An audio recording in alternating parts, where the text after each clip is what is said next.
Angrynator here, who else is excited? This is the greatest news I've had since Young Justice Season 2 got announced. 3 years after the cancellation of Season 2, we finally get it. Took them long enough. Anyway, since I updated my hopes, thoughts and theories video list recently, I thought to myself, hey, why not give my hopes and thoughts on this new season of Young Justice? First of all, let's take a look at the creators of this season. We got Brandon Vietti, who is mostly known as the producer of Young Justice, but he has been involved in quite the range of great animation features, such as the Batman vs. Dracula, Planet Hulk, a lot of Justice League material, and of course, as said, Young Justice. Next up is Greg Weisman, who is a great story writer creating not only comic books, but is also writing episodes for numerous cartoons, Batman the Brave and the Bold and Teenage Mutant Ninja Turtles, to name a few. With these two people on the crew, we can only wait for perfection, or at least stuff in the same league as the previous 2 seasons. That was a bit of facts, now for my thoughts. And you can already guess that this is going to be positive. First of all, I'm totally hyped for this. It's been too long since DC has given us a decent series, the last one being Green Lantern and, well, Young Justice. I didn't care much for Beware the Batman, the story didn't tell me much, the art style neither, and to top it off, it was too short. Oh well, we're here to talk about Young Justice, and where is it going to start? As we've seen in the very last episode of Season 2, Darkseid is introduced.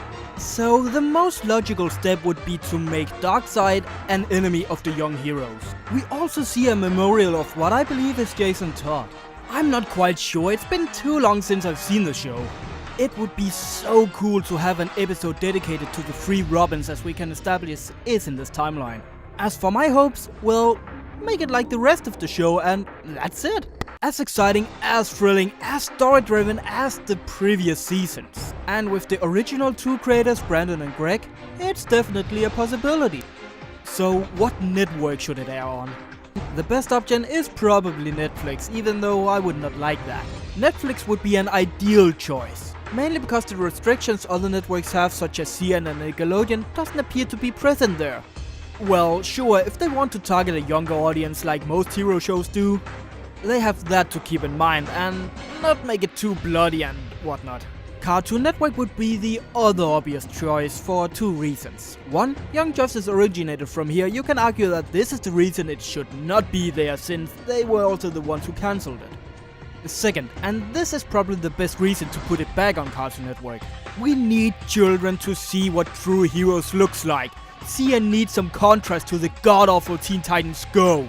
They need to be taught that heroism isn't just a bunch of fart jokes and idiotic catchphrases. And seeing that Ben 10 went the same route as Teen Titans Go, CN really needs to put their act up and stop caring so much on what the viewers want. Rather, they should once in a while focus on something the viewers didn't know they wanted, but in reality is that breath of fresh air they need to develop themselves in new and creative ways. The last thing I want to say is, thank you, oh thank you for bringing story-driven shows back to the Western animation. It has been too much comedy and slice of life for me, and too little actual story-based stuff. Sure, I can get story all I want from Japanese anime, but it's still nice to see that the Western animation sort of cares for the story as well. And if Young Justice catches on again, maybe other shows will follow. What do you guys think? Are you hyped too, or do you think the show should have stayed dead?